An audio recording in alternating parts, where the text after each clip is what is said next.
Hi, I'm Trish Wilkinson from Brain Stages Education and Parenting, and just about my favorite thing to do is to break big transformations into simple little practices that create just amazing results for all kinds of folks who interact with children and youth.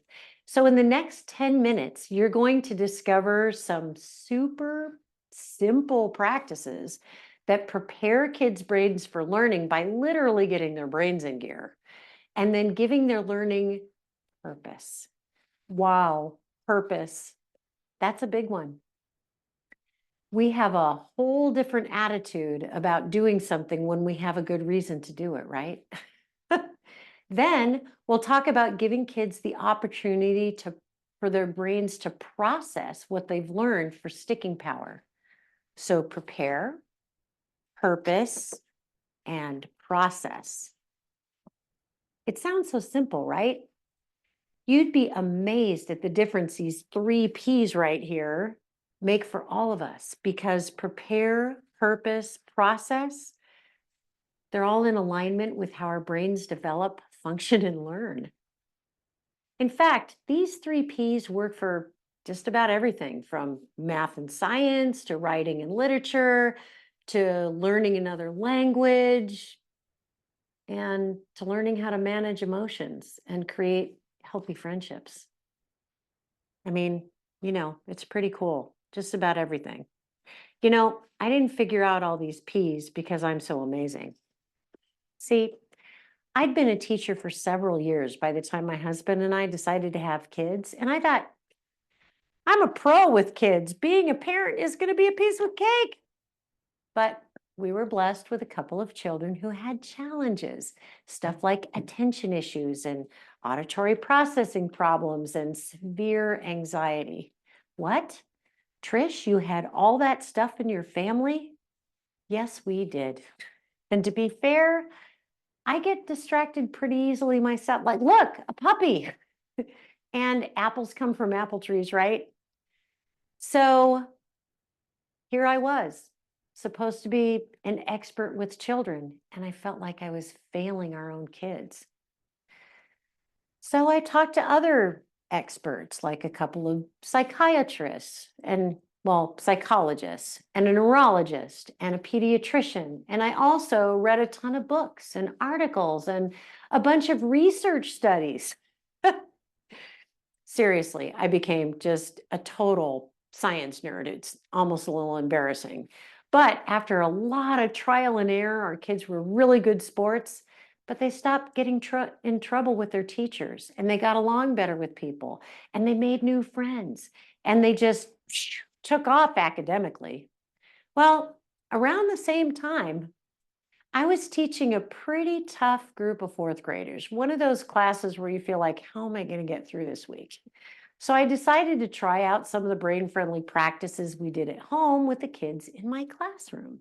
And oh my gosh, my students went from wonky and wild to becoming an engaged, supportive, cohesive community.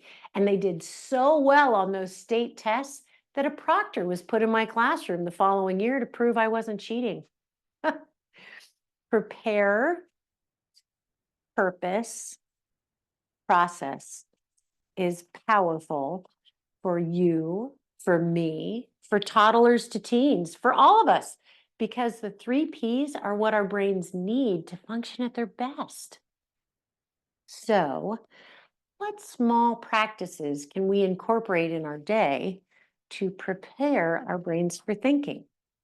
First, get in the habit of everyone getting a big drink of water in the morning, before class, before you're about to do something, including you, because our brains are mostly water. So trying to think without hydration is kind of like riding a bike on flat tires. I mean, you can do it, but not that well. Next, get moving. Research says 10 minutes of cardio exercise or more is optimal, but do what you can. 2 minutes is better than no minutes, right? Put on some music and lead a simple set of moves, whatever, or pick a short exercise video on YouTube, whatever is most convenient. Exercise, even a little bit, gets our blood flowing and our brain chemicals in gear. And preparing our brains for learning saves so much time because we're sharper and we're ready to think. Then give learning a purpose. I love this one. How many times have you heard or even said yourself, why do I need to know this? I'm never going to use this, which really isn't true. I was a total slackard in my Spanish classes in high school, and it turns out that my first teaching position was in East Los Angeles in California, where I used my less than stellar Spanish to talk to parents and my students all the time. I wonder how different my motivation to study Spanish would have been if I had gotten to define a purpose for learning by brainstorming how I might use knowing how to speak Spanish in my life. And if we'd talked about all the great things learning another language does for our brain power, if I had gotten to picture myself needing to understand people who spoke Spanish and be understood by them, I'm guessing I would have been way better about paying attention in class and studying for tests for sure. So, brainstorm with the children in your life. Brainstorm how they might use what they're about to learn. In fact, try doing that for yourself whenever you have to do something that you're less than thrilled about doing. I think you'll find that having a purpose sparks curiosity, commitment, and action. What?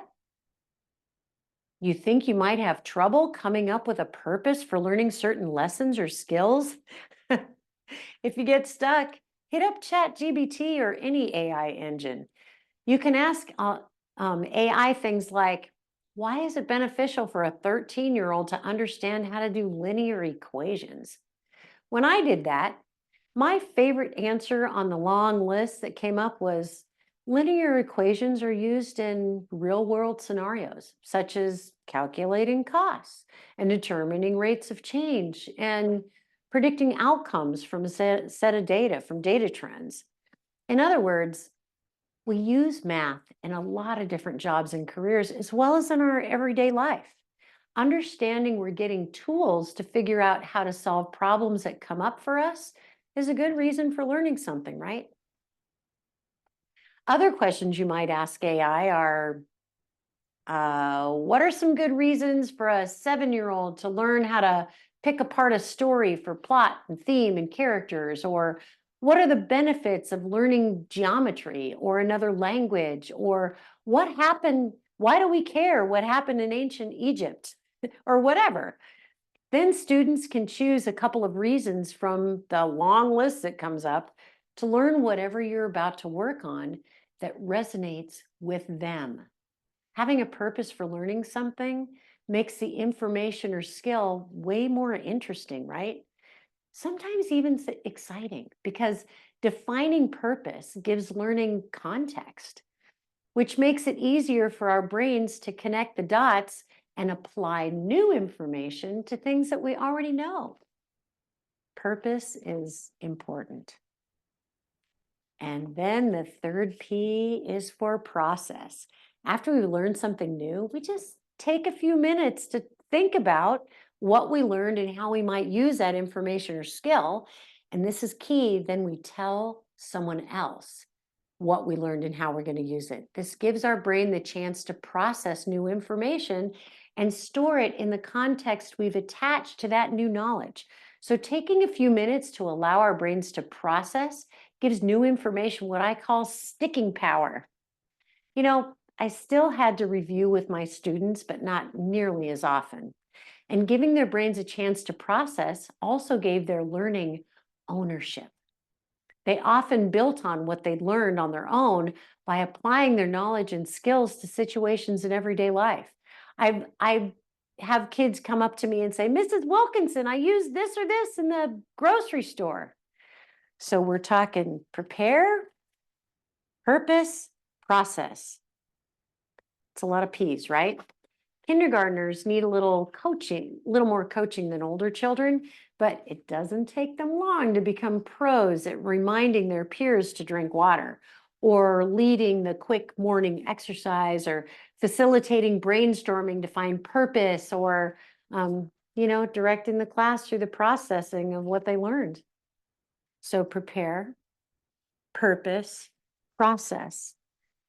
From kindergarten through high school, even college students thrive in taking ownership of these practices. And in my experience, the prepare, purpose, process practices transform insecure, disinterested, and negatively competitive behaviors into enthusiasm for learning and supporting one another's success. It's kind of amazing. So if you want to find out more about how to get involved in the movement to instill, prepare, purpose, process practices, for more engaged, smarter, happier humans, visit thebrainstages.com and schedule a conversation with me. I would love to talk to you. Or send an email to trish@thebrainstages.com and put more information in the subject line. We have an online group of individuals who support one another in adopting the 3 Ps in their daily lives, as well as an empowered school program to instill these simple yet transformative practices in entire schools. Can you imagine? And we don't give a workshop, then walk away. We provide ongoing support for 12 weeks to create the prepare, purpose, process habits that change lives. I've taken the stand that I am going to be one of the catalysts to restore joy in education, and I hope you'll join me. Let's create a world of just happy, enthusiastic learners who can problem solve and are wonderful communicators. It's possible, and it'll be fun. That's one of my superpowers, is making stuff fun. I promise. One more time, go to thebrainstages.com and schedule a conversation with me, or shoot an email to trish@thebrainstages.com and put more information in the subject line. I hope you'll partner with me to set up youth to be more joyful, powerful humans who can create a better world. Goodbye for now, and thank you for watching. I hope to hear from you soon.